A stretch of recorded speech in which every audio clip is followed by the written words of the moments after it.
दोस्तों, स्वागत है आपका मेरे YouTube चैनल जीएस प्लैनेट पे। आज है 29 जून और आज के महत्वपूर्ण खबरों और उन पर आधारित प्रश्नों, साथ ही साथ उससे जुड़ी हुई अन्य घटनाएं जो एग्ज़ाम में बहुत ज़्यादा इंपॉर्टेंट हैं, उनका अध्ययन करेंगे, उनको देखेंगे, उनको समझेंगे, उनके XYZ हर तरह के एंगल को देखेंगे। तो देखते हैं आज का पहला प्रश्न जो कि बहुत ही ज़्यादा इंपॉर्टेंट है, दो रीज़न की। पहला तो करंट से जुड़ा हुआ है, दूसरा उसके बैकग्राउंड से। पहला क्वेश्चन देखते हैं, राष्ट्रीय सांख्यिकी दिवस जिसे इंग्लिश में बोलते हैं नेशनल स्टैटिस्टिक्स डे कब मनाया जाता है? 27 जून, 28 जून, 29 जून और 30 जून। कब मनाया जाता है? तो ये मनाया जाता है बच्चा 29th of June in every year. ठीक, 29 जून को मनाया जाता है। अब प्रश्न ये उठता क्यों मनाते हैं भाई? क्योंकि इस दिन एक महान सांख्यिकीविद यानी स्टैटिस्टिशियन जो थे, जिनका नाम था PC महालनोबिस। क्या नाम था? PC महालनोबिस। उनका जन्मदिन होता है 29 जून को और उन्हीं की याद में ये मनाया जाता है। ठीक है, तो देख लेते हैं न्यूज़। ये देखिए न्यूज़, नेशनल स्टैटिस्टिक्स डे 2021 जो है मनाया जाता है। क्यों मनाया जाता है ये हमने समझ लिया। क्यों मनाया जाता है, इनकी याद में मनाया जाता है। ये कौन है? ये PC महालनोबिस है। कौन है?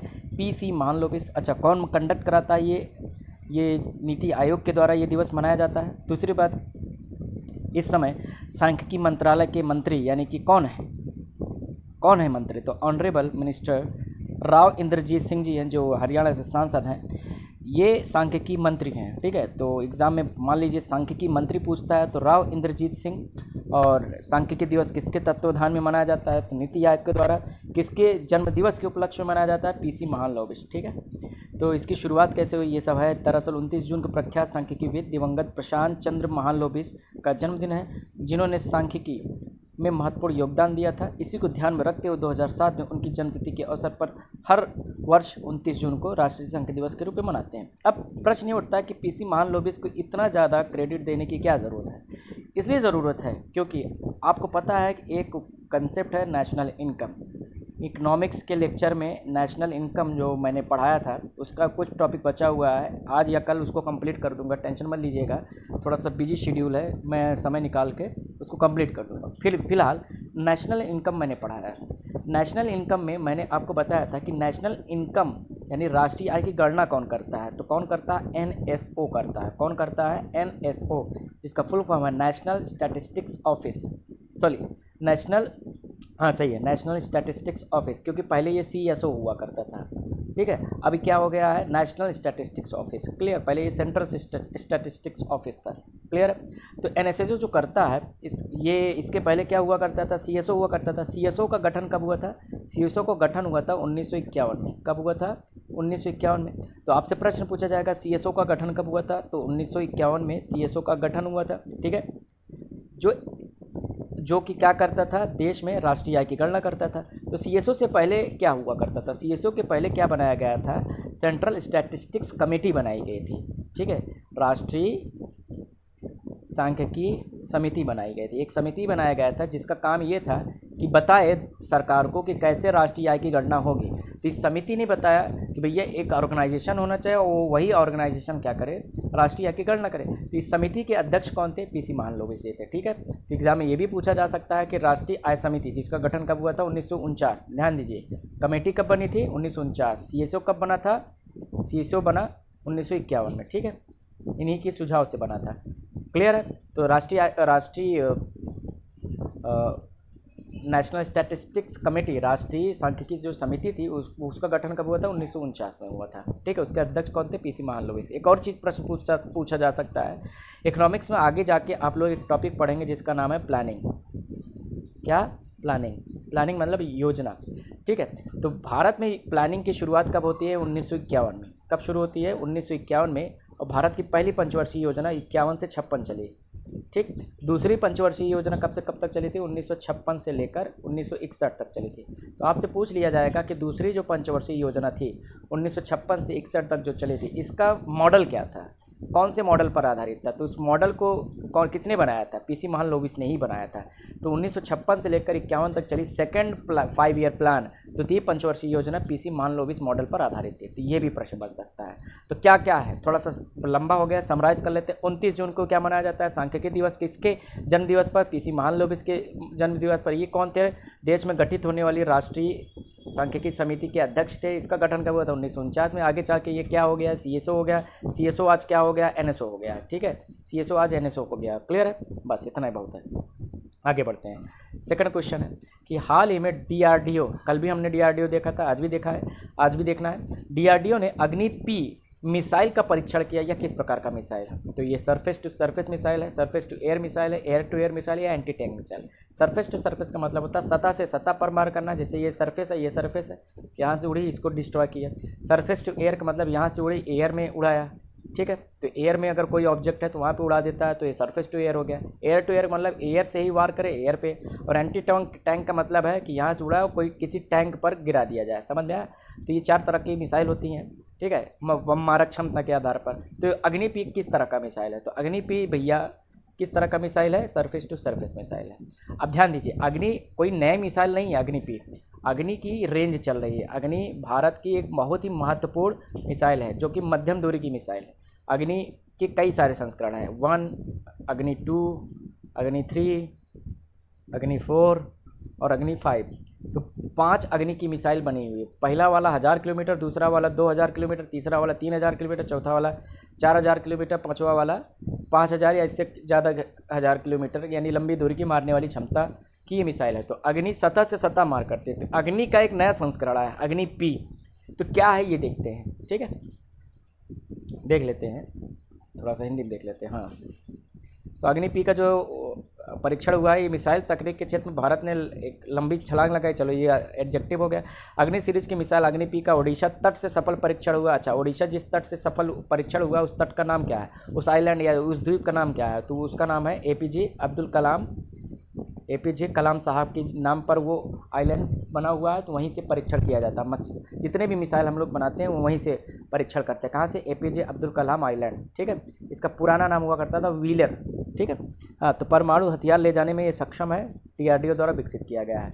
इसका ये इतना इम्पॉर्टेंट क्यों? इम्पॉर्टेंट ये कि बहुत ही हल्का मिसाइल है।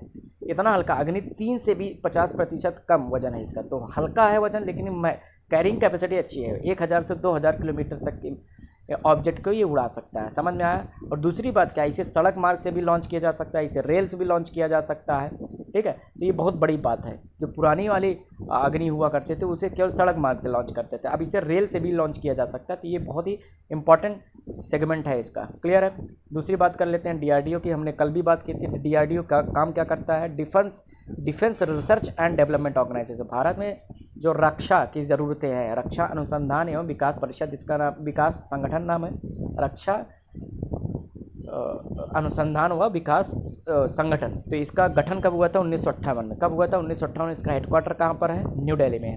काम क्या करती है? भारत में रक्षा से संबंधित जितनी ज़रूरतें हैं, हथियार बनाने की ज़रूरतें हैं, वो सारी के सारे DRDO देखती है। उसमें टेक्नोलॉजी ट्रांसफ़र करना है या किसी भी तरह के अन्य टेक्नोलॉजी अपग्रेडेशन जो चाहिए होते हैं, वो सारा का सारा काम कौन करता है? DRDO करता है। एक और बात, DRDO के हेड कौन है? सतीश रेड्डी जी। कौन है?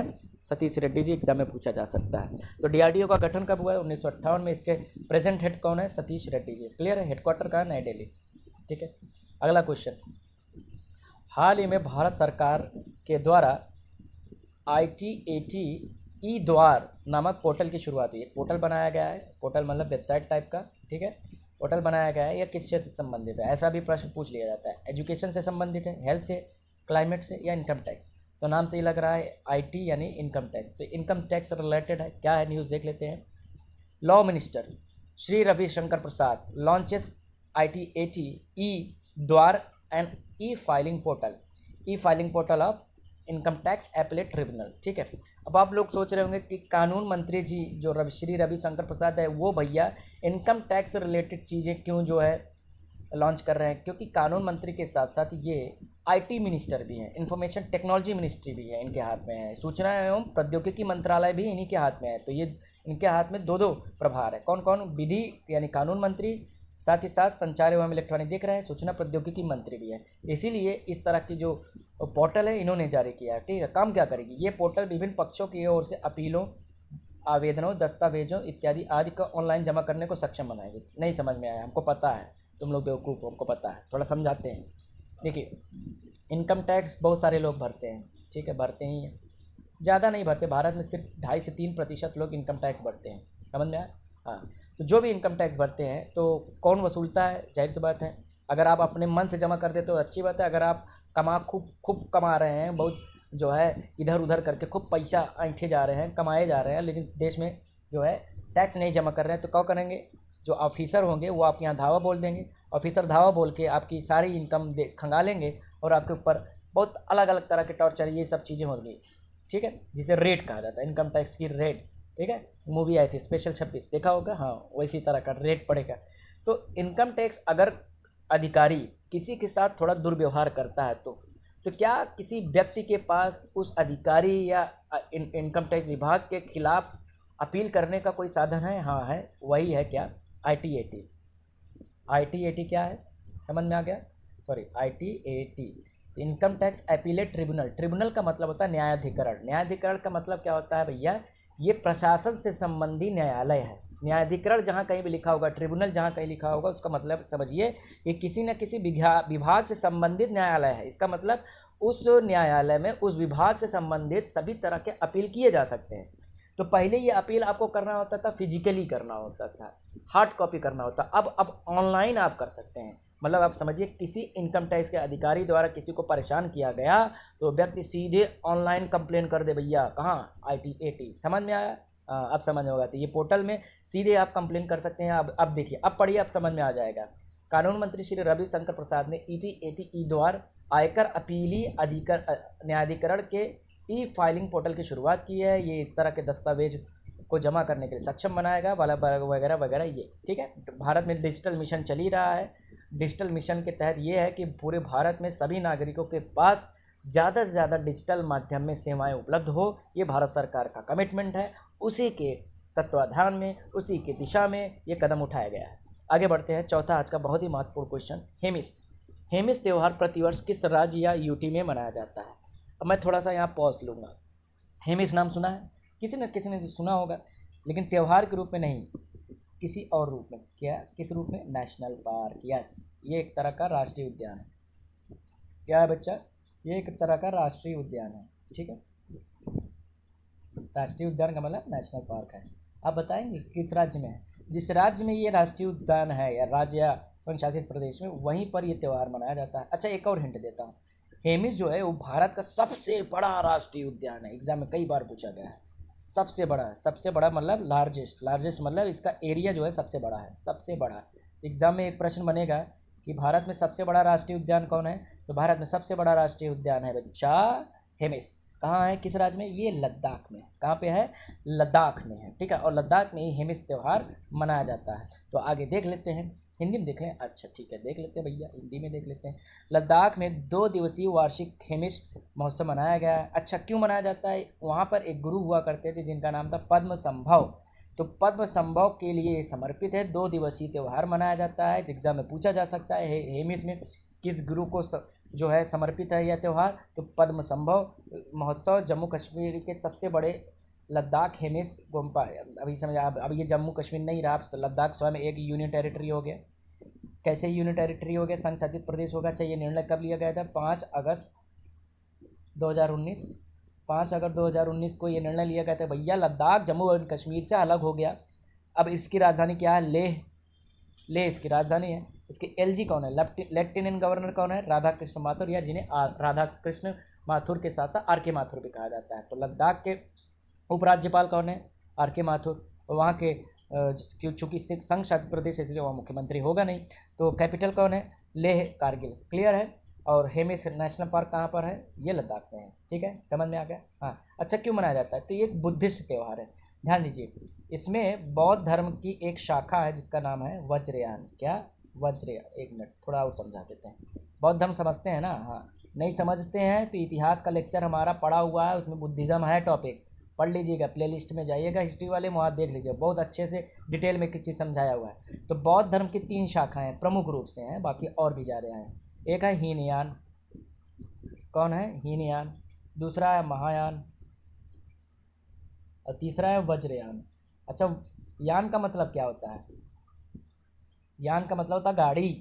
तो हीन माने छोटी गाड़ी, समझ में आया? महायान मतलब बड़ी गाड़ी, और वज्रयान मतलब कठोर गाड़ी। गाड़ी का मतलब यहाँ पर है धर्म की बात कर रहे हैं। बौद्ध धर्म में जो बहुत छोटा सा जहाँ जहाँ कम लोग गए उन्हें हीनयान कहा गया, जहाँ ज़्यादा लोग गए, जहाँ पे एक्चुअली ज़्यादा इसलिए गए क्योंकि यहाँ पे मूर्ति पूजा शुरू हो गई थी, महात्मा बुद्ध को भगवान मान लिया गया, और हीनयान ने महात्मा बुद्ध को भगवान नहीं माना, उन्हें सिर्फ मानव माना, इसलिए यहाँ लोग कम गए, तो ये महायान गया। वज्रयान का मतलब हो गया यहाँ पे मंत्रोच्चार शुरू हो गया, समझ में आया, यहाँ पे मंत्रोच्चार थोड़ा कठोरता से, कठोर हो यान, समझ में आया। तो बौद्ध धर्म की थोड़ा सा एग्रेसिव शाखा है। एग्रेसिव का मतलब हो गया कि जैसे आप समझिए थोड़ा सा कट्टर हैं ये, समझ में, अपने धर्म को लेकर कट्टर, मतलब थोड़ा सा अपने मान्यताओं को लेकर बहुत ज़्यादा ये कठोरता का पालन करते हैं, इसलिए ये वज्रयान शाखा है। तो जो वज्रयान शाखा है वो लद्दाख में उनके मोनेस्ट्रीज हैं, तो वो ये त्यौहार मनाते हैं। तो इतना डिटेल में नहीं पूछा जाएगा, यूपीएससी वगैरह एग्जाम में पूछ लिया जाता है कि हम इस त्यौहार में बौद्ध धर्म की कौन सी शाखा पार्टिसिपेट करती है, तो वज्रयान, ठीक है, ठीक है, वज्रयान। तो वो ये था। अगला क्वेश्चन, आज का लास्ट क्वेश्चन देखते हैं, पांचवा question, policy makers journal from New Delhi to Washington DC. Washington DC जो यूएसए में है, वाशिंगटन, ठीक है, वहाँ की राजधानी है ना। हाँ हाँ, तो policy makers New Delhi to Washington DC नामक पुस्तक किस अर्थशास्त्री द्वारा लिखी गई? अमर्त्य सेन, पी चिदम्बरम, कौशिक बसु, रघुराम राजन। तो सही आंसर इसका क्या है? कौशिक बसु। कौशिक बसु जी ने ये कहानी लिखी, सॉरी कहानी कह रहे हैं, ये पुस्तक लिखी है पॉलिसी मेकर्स जर्नल। एक्चुअली ये अपने आप को पॉलिसी मेकर मानते हैं और थे भी। बहुत सारी गवर्नमेंट एजेंसीज़ में, बहुत सारी अन्य जगहों पर इन्होंने बहुत सारे इकोनॉमिक पॉलिसीज़ कंडक्ट किए हैं, इसलिए इन्होंने बताई है, अपनी यात्रा बताई है कि कैसे ये नई दिल्ली से निकलकर वाशिंगटन डीसी गए। अब वाशिंगटन डीसी क्या करने गए थे? अब सोचो वाशिंगटन डीसी में क्या है, सोचो सोचो सोचो, ऐसे रिलेट किया जाता है, सोचा करो। तो वाशिंगटन डीसी में है वर्ल्ड बैंक का, हाँ, हेडक्वार्टर। वहाँ गए थे ये, क्या करने गए थे? पैसा निकाल लेना, नहीं पागल कहीं के। वर्ल्ड बैंक के ये एक अधिकारी के रूप में ही वहाँ गए थे। आओ न्यूज़ थोड़ा देख लेते हैं। तो वाशिंगटन डीसी, अच्छा ये बुक का नाम है, कौशिक बसु जी हैं। कौशिक बसु के बारे में यहाँ पे मैंने लिख रखा है। कौशिक बसु एक भारतीय अर्थशास्त्री हैं। 2012 से लेकर 2016 तक ये विश्व बैंक के मुख्य अर्थशास्त्री थे, चीफ इकोनॉमिस्ट थे। अब आपसे यहाँ पर प्रश्न बनता है कि इस समय वर्ल्ड बैंक के चीफ इकोनॉमिस्ट कौन है? भारतीय हैं वो, गीता गोपीनाथ। कौन है? गीता गोपीनाथ। ये भी एग्जाम में कई बार पूछा गया है। तो इस समय कौन है? गीता गोपीनाथ जी हैं। इनसे पहले भी एक भारतीय थे, कौशिक बसु जी, वो कॉर्नेल विश्वविद्यालय। बस इतना पता होना चाहिए। कौशिक बसु क्या थे? विश्व बैंक में एक मुख्य अर्थशास्त्री थे, ठीक है। वर्ल्ड बैंक के बारे में थोड़ा फिर देख लेते हैं, कल पढ़ाया था फिर पढ़ लेते हैं। वर्ल्ड बैंक पूरी दुनिया का है, सबसे बड़ा पूरे दुनिया का एक इंटरनेशनल बैंक है। इसका काम क्या है? इंटरनेशनल फाइनेंशियल इंस्टीट्यूशन है जो कि लोन और ग्रांट्स देता है। किसके लिए? गवर्नमेंट को देता है, जो कि कम इनकम वाले हैं, मतलब विकासशील और अल्प विकसित देशों को ये लोन देता है। किस लिए देता है? इंफ्रास्ट्रक्चर डेवलपमेंट के लिए, इंफ्रा डेवलपमेंट के लिए। इंफ्रास्ट्रक्चर मतलब रोड बनाना है, पुल बनाना है, रेल बनाना है, नदी पर जो है पुल बनाना है। तो इस तरह का जितना भी डेवलपमेंटल प्रोजेक्ट होते हैं उसको अगर आपको फंडिंग की ज़रूरत है तो वर्ल्ड बैंक आपकी फंडिंग करता है। शर्त ये होना चाहिए आप अल्प विकसित या विकासशील देश होने चाहिए। समझ में आ गया? इसका मुख्यालय कहाँ है? इसका मुख्यालय है बच्चा वाशिंगटन डीसी। कहाँ पर है? Washington DC. और इसके प्रेसिडेंट इस समय कौन है?